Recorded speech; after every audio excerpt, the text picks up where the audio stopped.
Hello,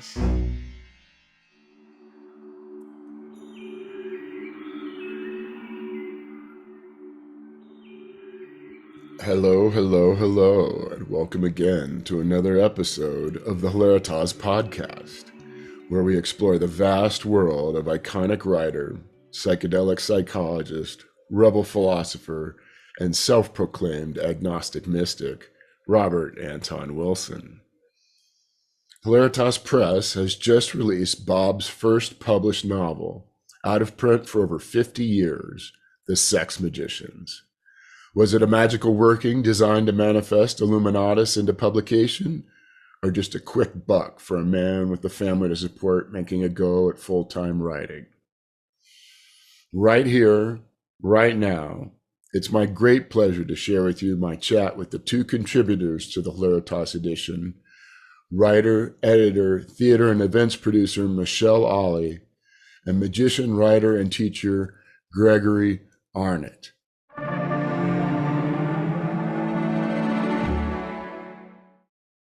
So, Michelle Olly, Gregory Arnott, welcome to the Hilaritas Podcast. On behalf of Hilaritas Press, thank you for your contributions to the latest Hilaritas Press release of the long-lost Sex Magicians, which should be coming out as this podcast releases on August 23rd. So, welcome. Thank you, Mike. Morning. It's a pleasure to be here and an honor to be here after writing an introduction to one of my favorite authors of all time. Nice. Well, what I love what both of you wrote, and the theme that just comes up for me in general is vibes. And I guess I want to go into that a little bit further, but maybe Michelle, can you mentioned in your introduction the golden age of porn, and I wonder if you could give us some context about what was going on. This is before VHS when this book came out, which to me seems like an important moment, but maybe you can kind of sketch out the scene of what early 70s.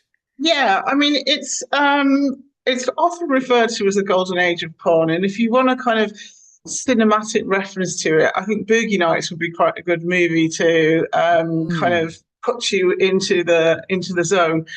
The golden age of porn was basically kind of corresponded with the counterculture sort of hippie revolution, in that it was in the sort of post McCarthy era of the 60s, 70s, in that little moment where there was a little bit more sexual freedom, and there was also the distribution technology ability to create things like hardcore porn films. There were cinemas like in Times Square where you could go and see them. Porn magazines were coming up like Playboy and Penthouse. So it was kind of the opening up of sex media, really. So when we talk about the golden age of porn, what we're really talking about is the moment where adult themes were possible to explore in film, in cinema and books. And it's before the point of video where it became more of a private thing again, and you made a film, you wouldn't be able to get the budgets that you would be able to get in the 1970s. There wasn't the room for sort of sex cinema auteurs to come through. Now, what is the name of that guy? Is it not? I'm thinking of Pasolini, but you could say Pasolini because Salo, the 120 Days of Solemn movie that Pasolini did, kind of comes into the golden age of porn.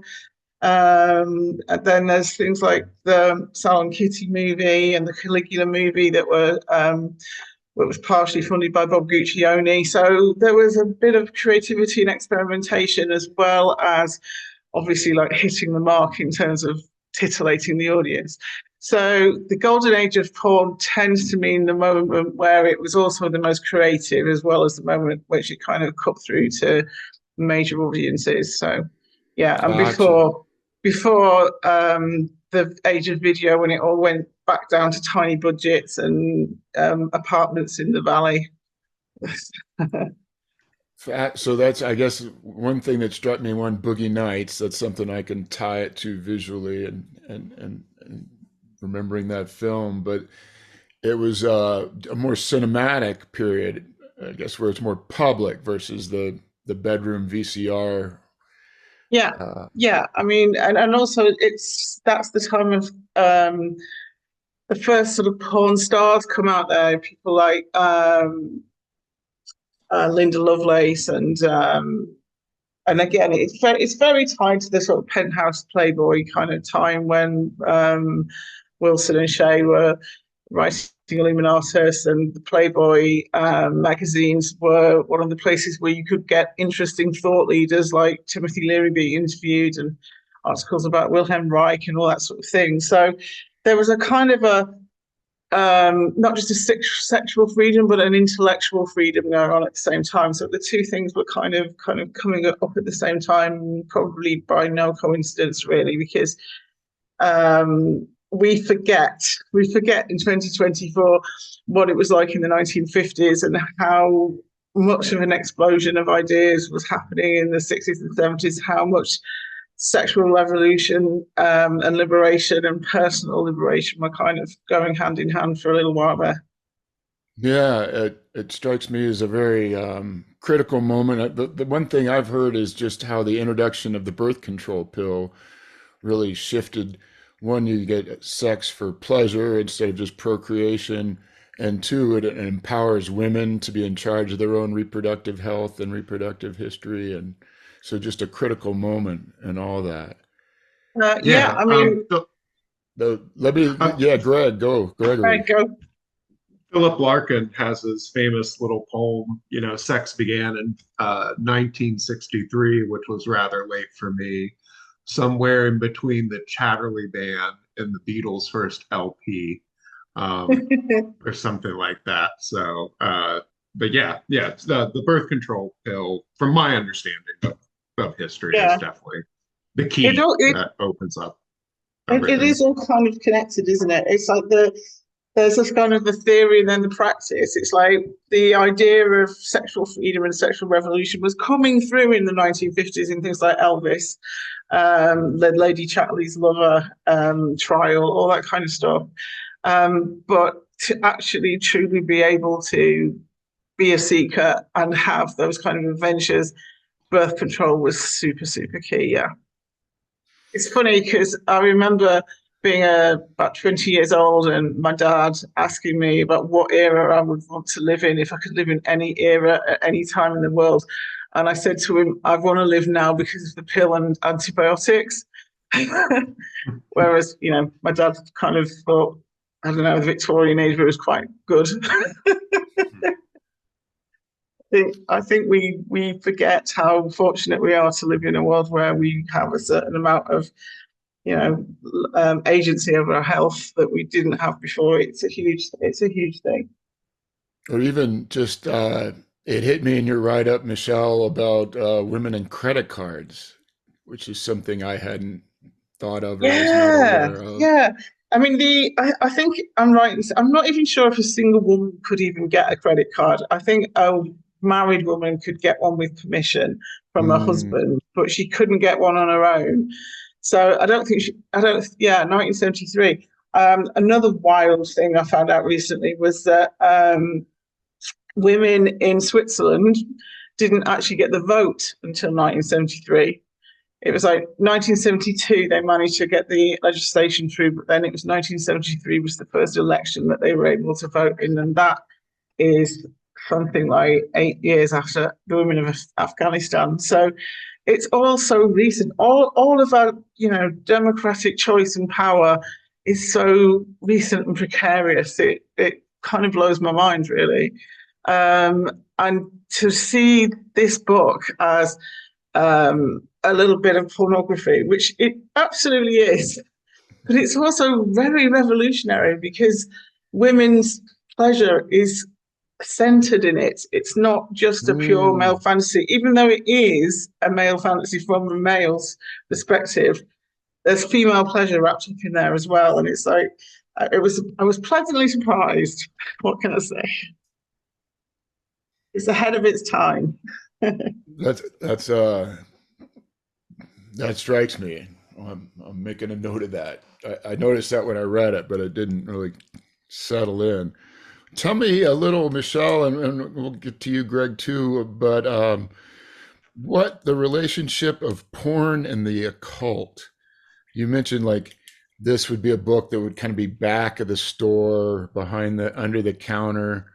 Um, Um, well, I think I'm going to definitely just do a little bit on this and then pass it to Greg, because the magic bit is something that I am really kind of new to. Most of my experience of magic has come through being part of the Robert Anton Wilson community since 2014, when I answered a call to a Kickstarter for a play of Cosmic Trigger that Daisy Campbell was doing, and I went to the event and I was like, this is amazing, I have to help you.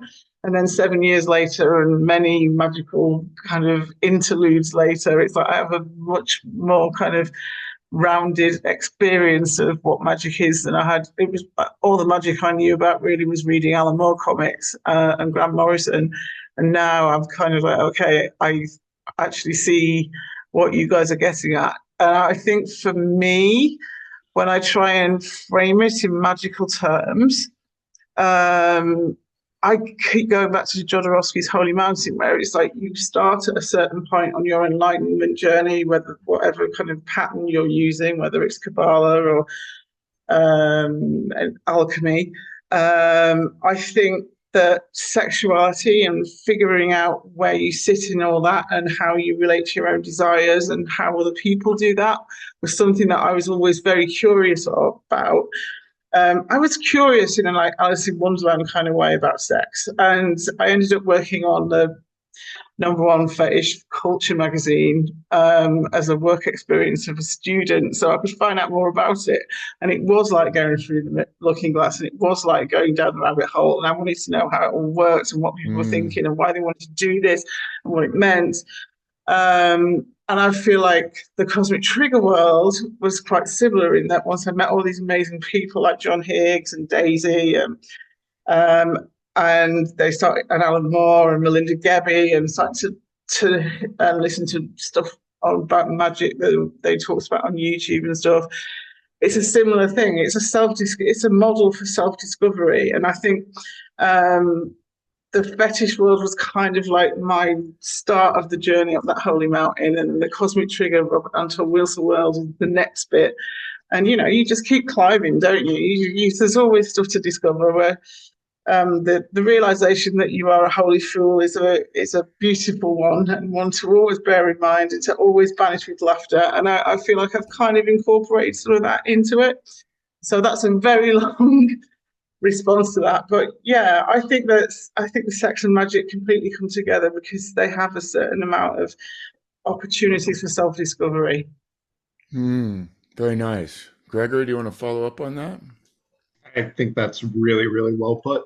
Um, Magic and sex are both incredibly personal subjects, and they are both subjects that are considered to be best left out of polite conversation. So they come together naturally because of that, and then you get into it even more, and sexual excitement is one of the, well, refined sexual excitement is one of the best mediums of working magic if you're in the headspace where you're willing to accept that it can happen. And magic and pornography goes together really, really well throughout the ages. Again, these myths that we have, these ancient myths, are all very, very sexual. That's one of the reasons why you have books of Greek myths available for kids. You don't really have books of Egyptian myths available for kids. Your books of Egyptian mythology are more just, this is what this god was the god of. And maybe you'll get a little bit about the Osiris being killed and everything. But the reason why we don't have books of Egyptian myths is, one, we don't have as many stories, but also the stories that we do have are very, very, very sexual. Um, and so, uh, but even more recently, Alan Moore, probably the greatest living magician today. Well, he is, in my opinion. And Melinda Gebbie, also one of the great living magicians or authors. I'm not sure if she would consider herself a magician. She certainly helps a lot on Moore's magical projects, but they did Lost Girls together, which is a very blatantly pornographic exploration of coming of age. And in interviews, he's credited that with strengthening their creative partnership as well as their personal partnership. You go back to now we have Robert Anton Wilson, and as I tried to mention in my afterword, a lot of these sex scenes, while they're longer, a lot of them in the Sex Magicians really aren't that much more explicit than what we already have in some of his other books. They're just lengthier. Um, Aleister Crowley, he wrote pornography. Snowdrops from a Curate's Garden is the one that's coming to mind right now.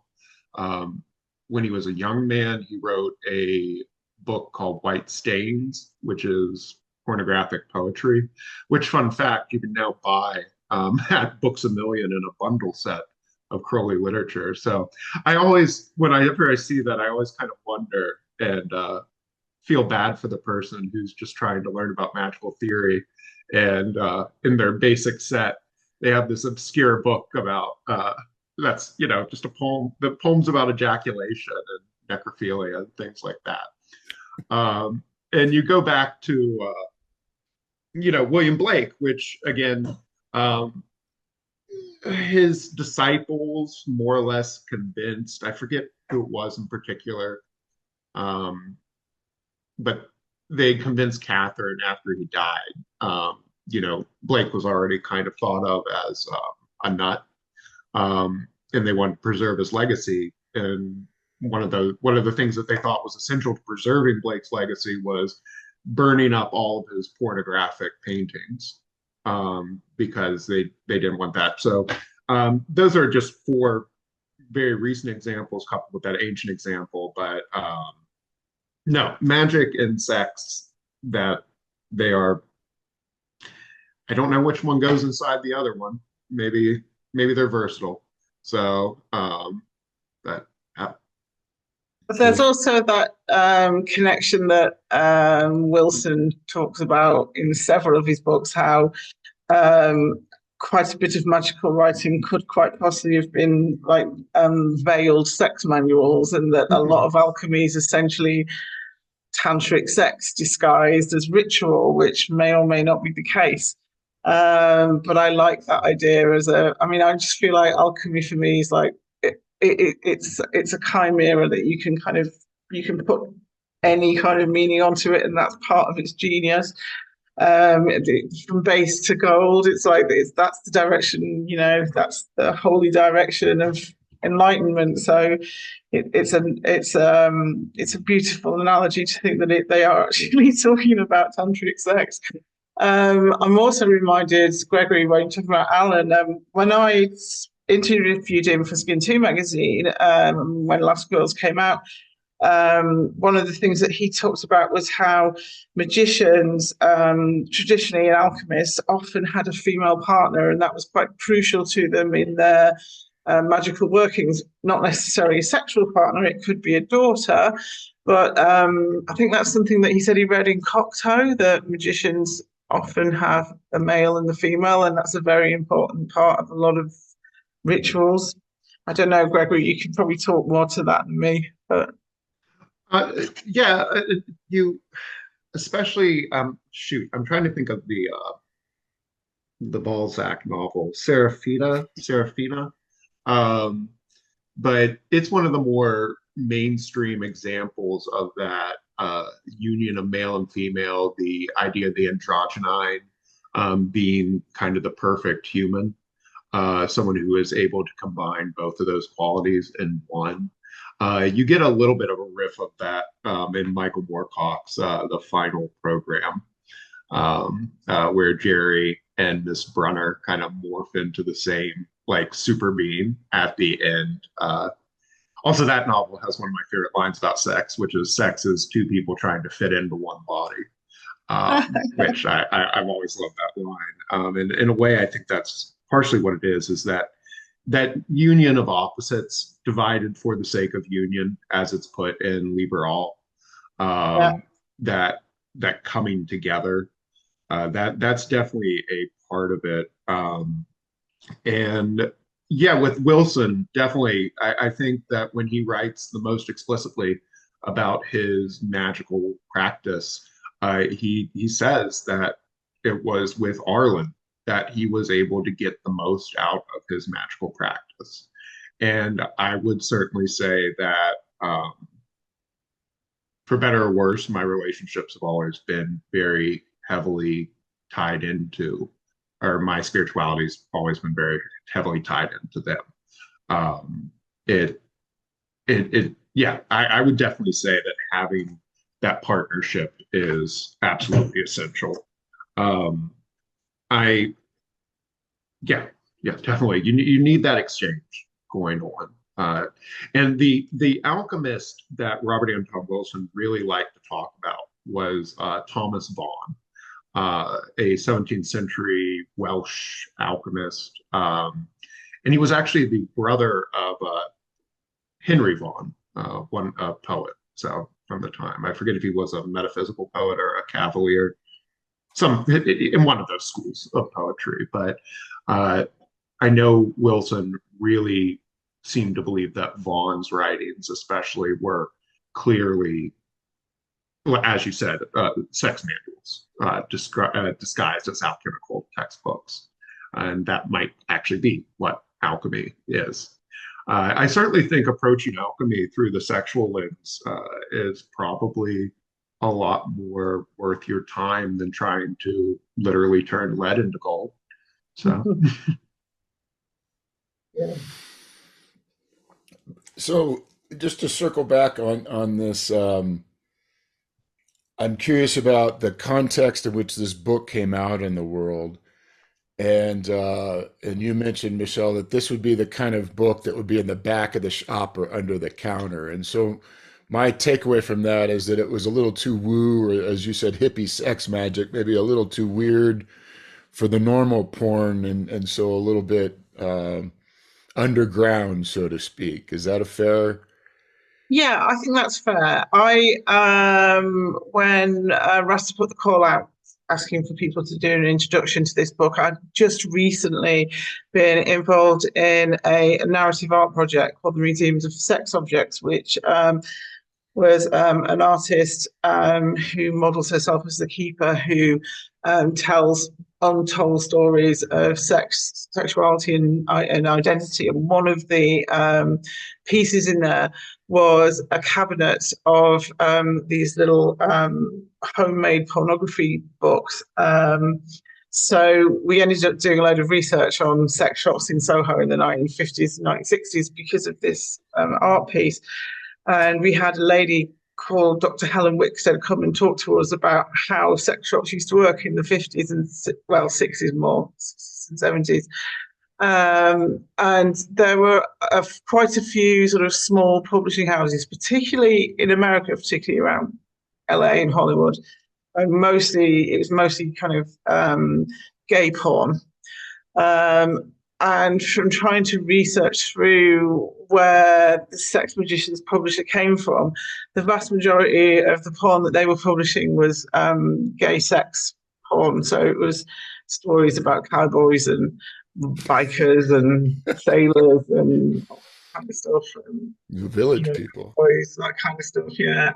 And so the GX publishing, in fact, if I remember right, if that's the imprint was kind of like a side imprint, and they couldn't find any others under that imprint, which is quite unusual. So I may be wrong. Like I say, this is very much like internet-based research around kind of academics and archives of places like Bishopsgate Institute in London, which houses a lot of sex and sexuality material. So I wouldn't be surprised if it was a publishing friend of Wilson's, or somebody that he knew through Playboy, who published it on his behalf through their publishing houses, because most of those, but they were either sold mail order and you got them in the back of, sort of adult magazines, or they were in the sex shop, kind of in between the sort of softer stuff at the front, which is like your sort of girly pin-up magazines and your Playboys and your Betty Page pin-up magazines. And then you sort of have the more hardcore stuff towards the back. And then the really, really hardcore stuff for your, regular customers underneath the counter or behind the curtain. But yeah, just the fact that it had that particular image on the cover would make it adult sex shop only. It's the cover that does it, really. You could have something similar in terms of the hardcoreness, I suppose you could call it, of the content, but it's the dildo, mate. That's what keeps it out of shops. Gotcha. That's just a little bit too much to go into, the truck stop newsagent. Gotcha. So, and Gregory, maybe you can help set the stage here in terms of where Wilson was at. There's two things that caught my eye. One, it was really a part of his transition to being a full-time independent writer, and also very early in his magical thing. I think you pointed out in your essay that you could mark the beginning with when Alan Watts gave him a copy or referred him to Israel Agardie's Eye in the Triangle. Can you give us a little context of where Wilson was at with all this? Shoot, I wish I would have more notes written down for this. I believe this is about at the time that he has first started talking with Leary about Starseed, or it's right thereabouts that's all going to be happening. Yeah. So the serious communications, I believe, when did they start? Did they start in 1971? I would say 72, but I'm just winging it myself. 72. Okay. So, I mean, by then that's really what the height of his magical period would be, is all that. What he writes about in Cosmic Trigger 1, where, he's doing these sex magic exercises. Well, first the magic exercises, as he tells us, they're conducted with the use of LSD and using things like the Dr. Lily's like self-hypnosis tapes. But eventually he says when he gets serious about it, and he wants to know if this is really going on, is it just the drugs? Is he having a mental breakdown? That's when he really resorts to straightforward sexual magic with Arlen. So I'm not sure if that's happening while he's writing this book, but we can certainly see where he's getting the groundwork of theory to do that with himself.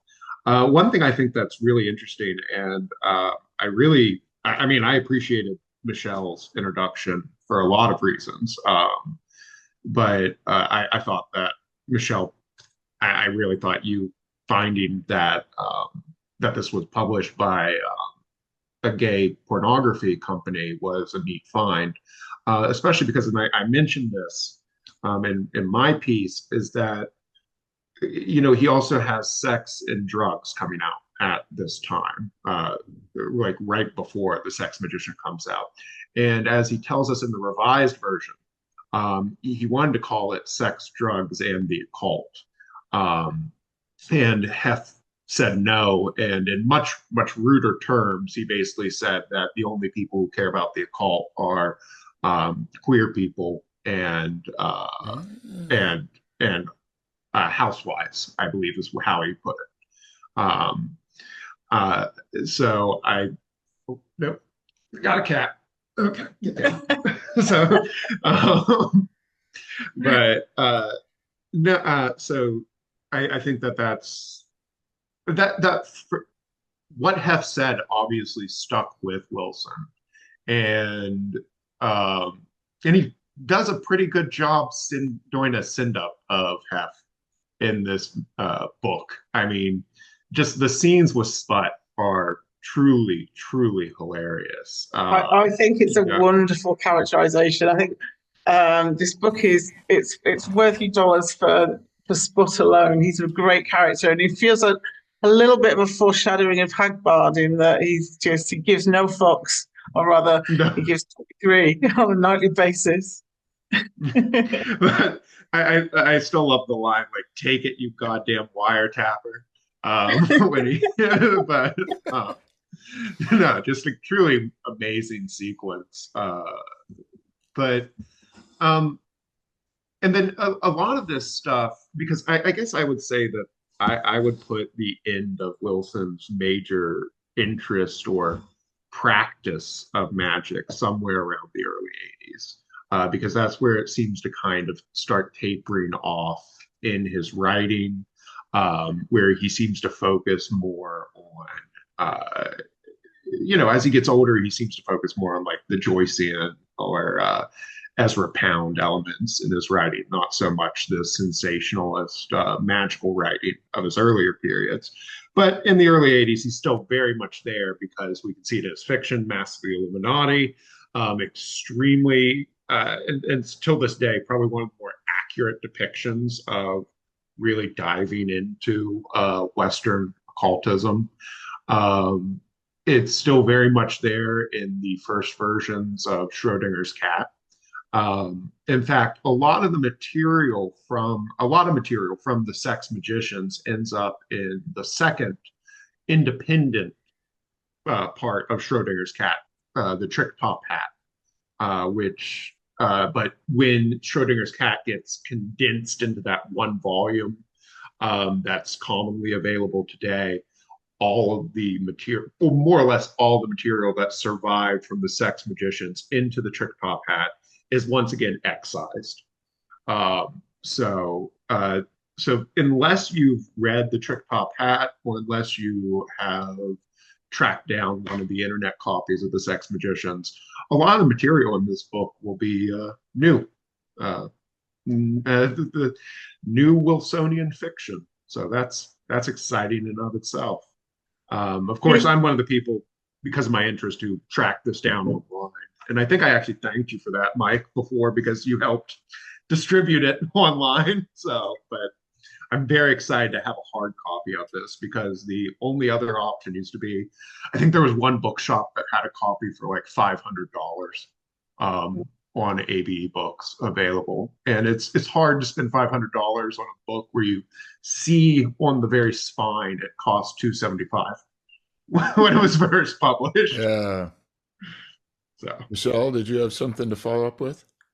Yeah, I was just going to sort of concur as well that like I've been sort of Sex Magicians curious for about a decade, seen it rattling around on the internet, thinking I would love to read that because I bet that I bet it's a lot of fun, and I I was I was very I was right. It was although the kind of 1960s 1970s language of it sometimes had me on, mm, the the actual kind of the heart and soul of it is still very much Bob. And in the same way as early Clive Barker or early Shakespeare has got kind of like a bit of grit that makes the oyster. There's loads of grit in here, but it's good grit.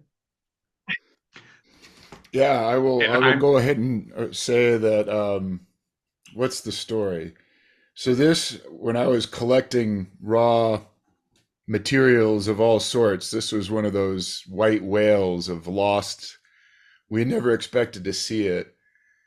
And what happened is a few of us were at tribe.net, which was kind of a Burning Man internet community that was thriving in the middle 2000s. And the week that Wilson died, a guy just posted a PDF of the Sex Magicians on the Robert Anton Wilson sub tribe, and there it was. So um, And then since then, we've gotten other white whales like the starseed signals and the line of Yeah. the light essays and all kinds of little things coming out of the woodwork. So let's see. Gregory, did you have something you wanted to follow up with, or? Oh no, I just wanted to, and I think I managed to say this at the very end of my essay, but I was so grateful that Michelle, you tackled a lot of the, that grit, the uncomfortable parts of it in your forward because I was not looking forward to trying to handle that and then also dive into like the magic analysis and everything. Yeah. So, Yeah. and I mean, you did it with aplomb. So, thank you. I know that Robert Anton Wilson is pure of heart. I know it in my bones because I've not only have I read most of the things that are available that you can find, but I've also met so many people now who knew him personally. And that's not to say that he was a pure, perfect human being, but certainly in his art, he was trying to bring some kind of self-awareness to us of our meta-programming and how all choices are gambles, including opinions and beliefs, and all those little nuggets that I live by that are the kind of architecture of the house I live in, mentally.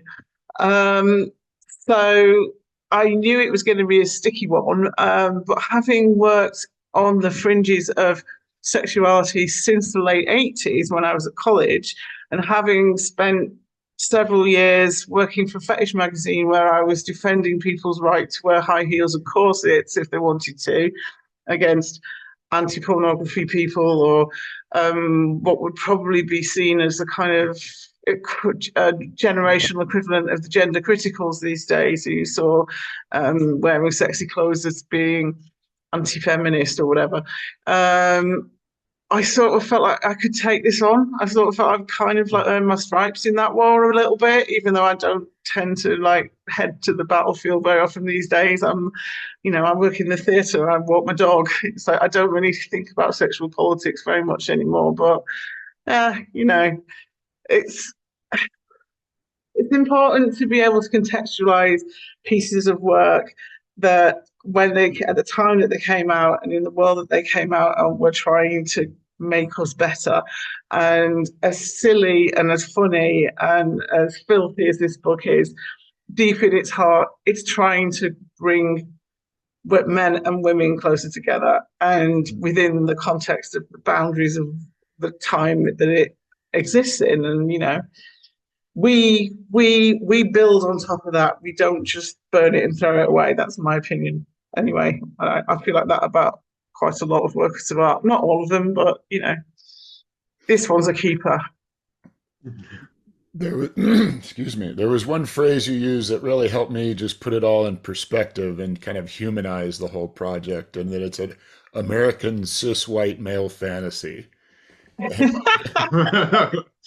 kind I of, put that in at the very, very, very, very last edit when Rasa was like, "Okay, it's your last chance," and I thought, you know what, I'm going to sneak that in because that that's the modern scolding that we're all afraid of. I'm afraid of being called a Karen. I'm afraid of like the young people basically like burning down everything. But at the same time, burn it down, we'll grow again. Green shoots. well, I'm curious to maybe go back to vibes and like what part of me wants to think of this as the writing and the book as a magical act and what kind of vibe he was introducing into the current. And then the flip side of that is he just writing smut for money? Or which I think you have to hold both of those truths as one of you pointed out, I believe. But um there was a certain I lost my train of thought. Both of you mentioned this is an invocation to bring Illuminatus into the world. And this is an idea I'd never heard of. And I wondered if I missed a memo or there's some kind of theory behind this. Well, Anyway, Go There ahead. is somebody online who wrote a blog post about that. That is one of the few bits of writing you can find online about sex magicians, um, saying that he was a known magician at the time. So could this well have been a working? So it's kind of like it's an internet rumor, I would say. But why wouldn't he do that if that was the sort of thing that he was working on?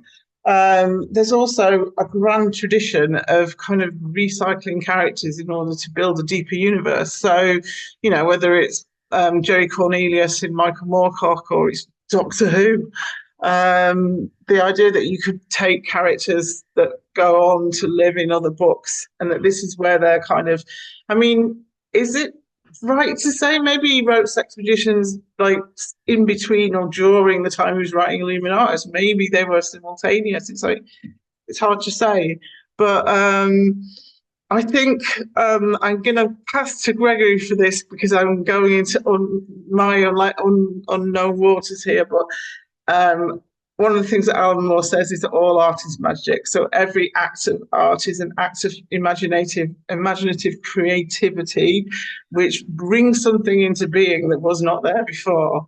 So whether that's a shitty Peppy meme or it's Ulysses, like all art is magic. So over to Well you, Gregory. said. Thank you for that. Yeah, and Alan Moore, he's one of my four spiritual fathers, so I kind of regurgitate a lot of what he said before. Me too. But yeah, but I mean, he's a good man to regurgitate. But it, as he'll point out, the gods of writing are more often than not explicitly the gods of magic, the gods of communication. Tahuti, Thoth, Thoth, however you want to pronounce it, is the ibis-headed god who's always depicted with a stylus, is also the Egyptian god of magic. Hermes, god of communication, god of magic, and those are just the two major ones.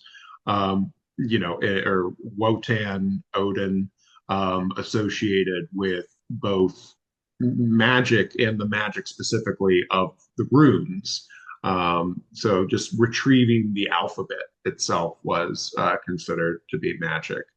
I know I've talked about this somewhere, but this is exactly what you don't want to hear when you're a young man who is trying to figure out if occultism is real or not. Basically, where you're a teenager who wants to figure out how to draw up a demon.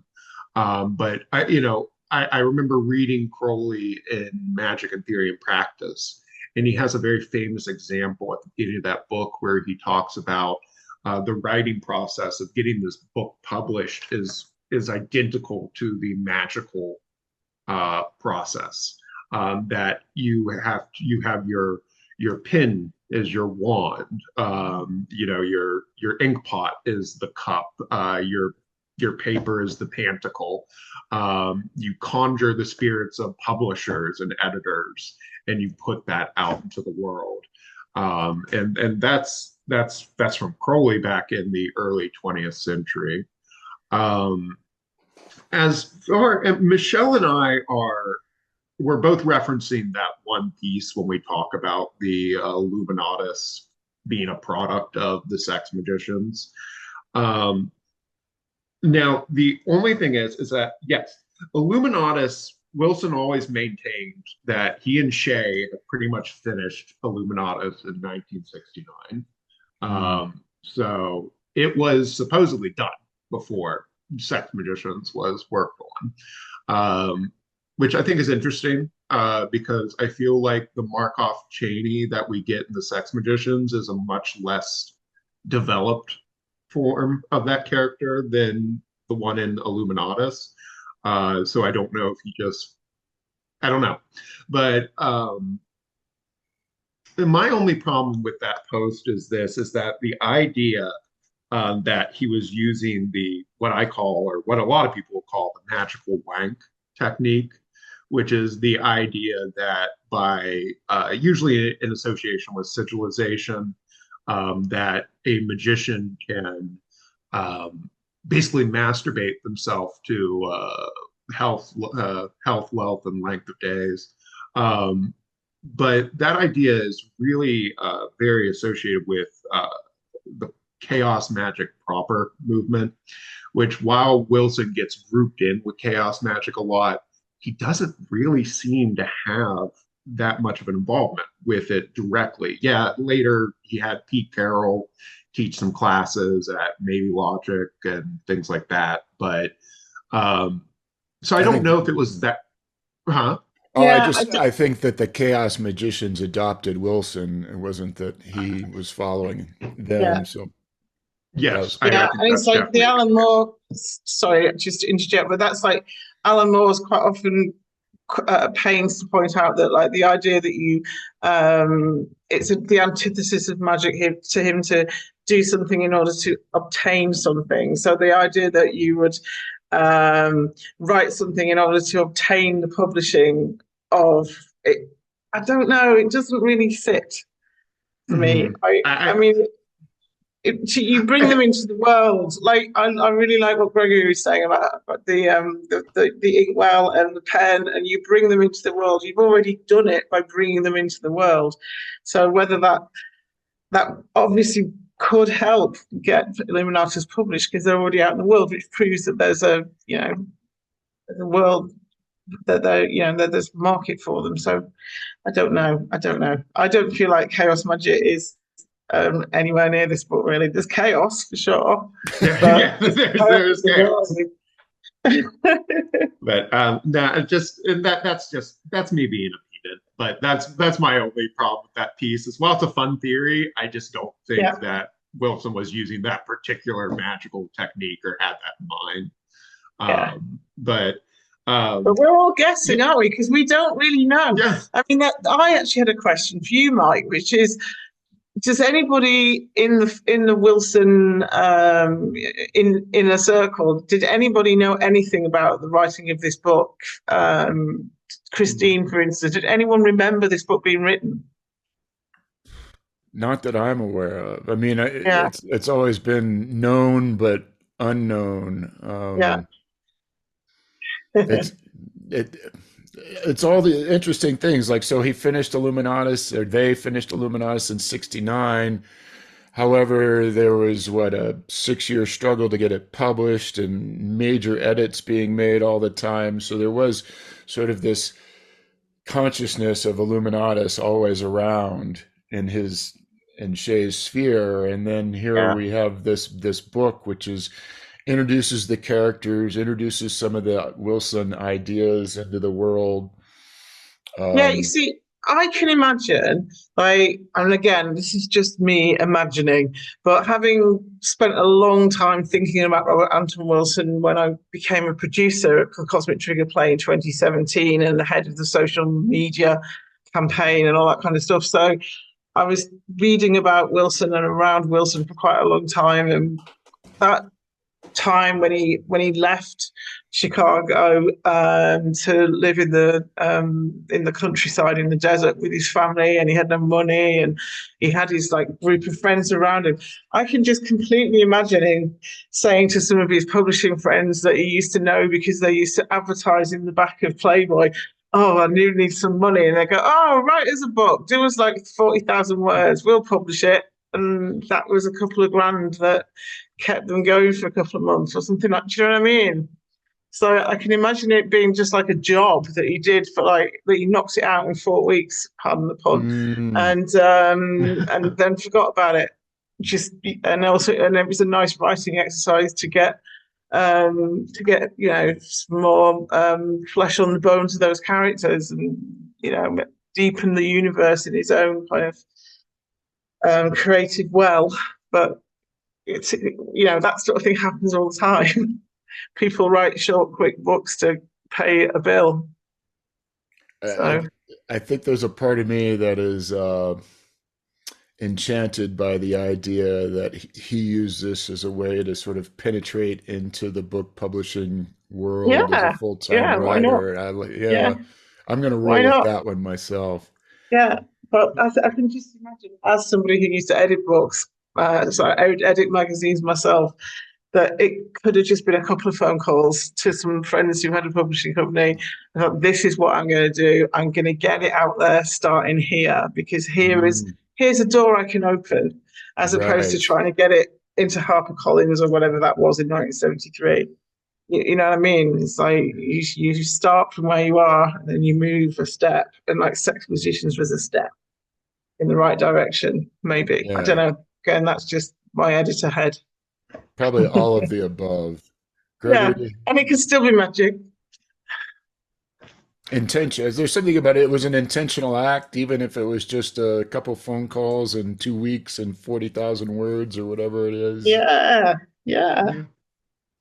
Yeah. You know, uh, and now Al Moore would probably disagree with this, but you know, sometimes magicians just really need cash. So, and there's something very magical about getting that check that you really need when you need it. So, undeniably so.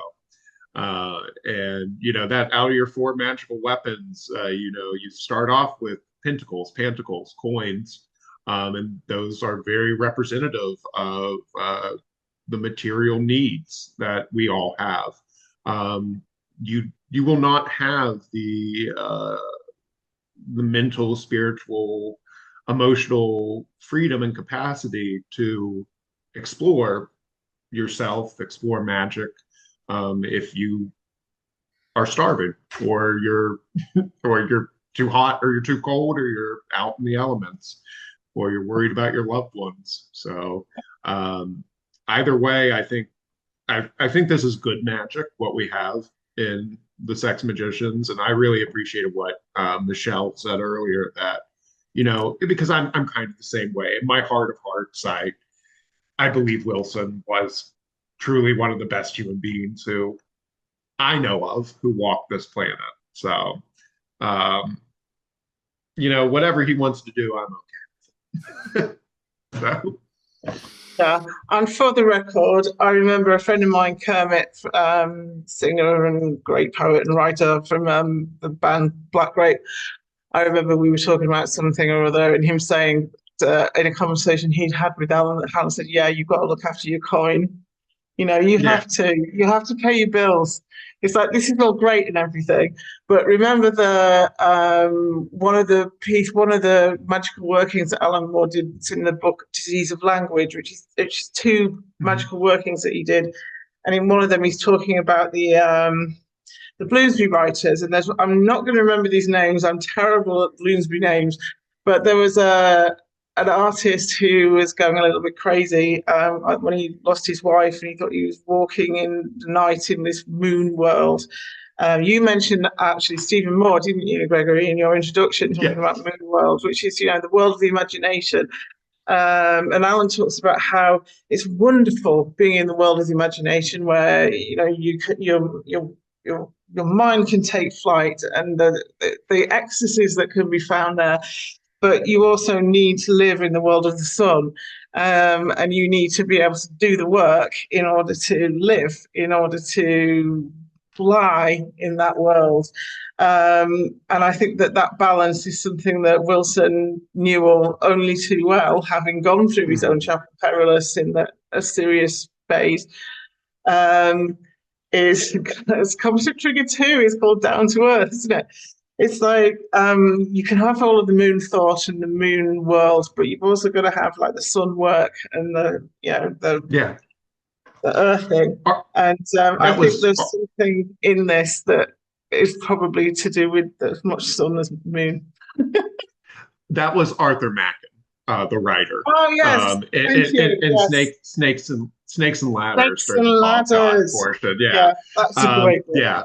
It is. It is. It's wonderful. But no, and Will Parfitt, who I also mentioned, a British Kabbalist, psychotherapist, or well, psychosynthesis, whatever. He practices psychosynthesis, and he's brilliant, great writer. But when I have corresponded with him, and when he's taught me in the past, he's always emphasized that you need to take something from these numinous experiences something that you can bring down solidly and ground it into your life. So you're not just floating around in, you know, I guess astral masturbation. And that can be what it becomes if you're just going into these odd landscapes and just yes. So and Michelle, that was brilliantly put. You need that sun work and that moon work, very much so. Yeah, it's something that I feel like I've in the past sort of 5 or 6 years, as I've been quite intimately engaged in various events and Robert Anton Wilson related environs, that what I love about this community, and it is a community, is that we can all talk that moon talk, but we can also walk that sun walk. And it's important. You've got to be able to do both. Otherwise, you do go mad. Yeah. And sometimes you go mad for a little bit anyways. So well, yeah. I mean, yeah, I think we all know what that Chapel Perilous is, I think. Yeah. Anyone who's worked in the arts, anyone who's tried to do something creative, and anyone who's ever kind of, gone into various magical inquiries has come close to those doors, those gates. Absolutely. All right. Well, as we wrap up here, is there any final thoughts you have on all of this? I'll tell you one thought I've had, which is we talk about the vibes thing, and I love the fact that Gregory, that your afterword is about the mama vibes. I love that. I've been picking up on the idea of using the vibrations thing as a theme for the introduction, partly because it was just an obvious thing, because it was the main sort of driver of the story, but also because of Wilhelm Reich and Orgon and all that kind of stuff, which again, I know that Wilson was on top of. And now I'm surrounded by, as in today, I literally got a podcast notification. And they're all about vibes. It's everything's vibes. This, oh my God, OMG, the vibes. And I know politics is a little bit, but it's very interesting. The mama vibes are coming back.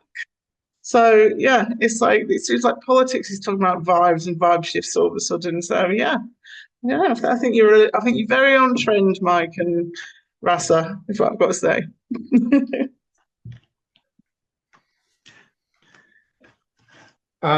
As far as I go wrapping things up, there's so much more to be said about all of this, and I hope that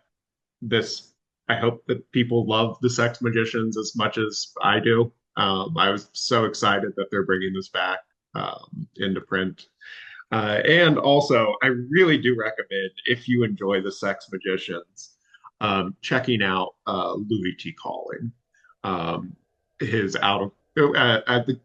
the complete curriculum of the GBG is actually in print, I think, through Llewellyn.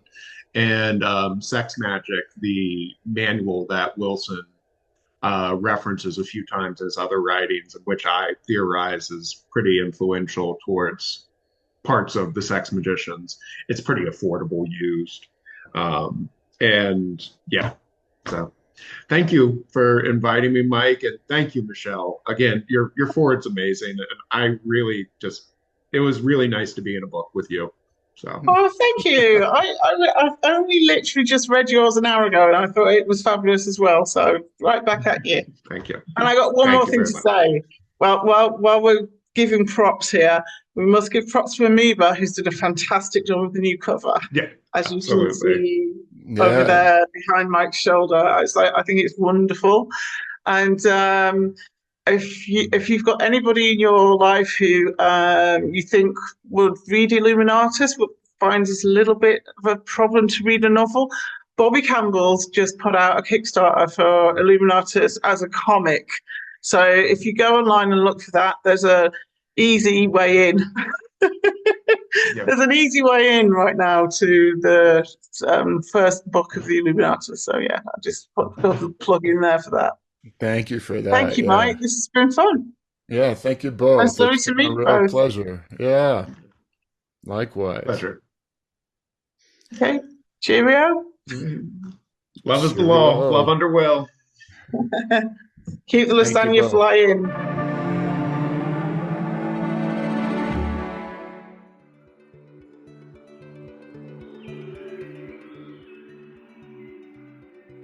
All right, all right, all right. Thank you for listening. Thank you to Michelle and Gregory for taking the time to chat. That was my first threesome, and I thought it went great. And thank you, as always, to Christina Pearson of the Robert Anton Wilson Trust and Richard Rasa of Hilaritas Press. As we conclude our third year of the show, I want to give an extra special thank you to Richard Rasa for the last year of editing and production. The next episode will release as usual on the 23rd. Until then, I am your host, Mike Gathers, signing off with love and cheerfulness. Amor de Hilaritas.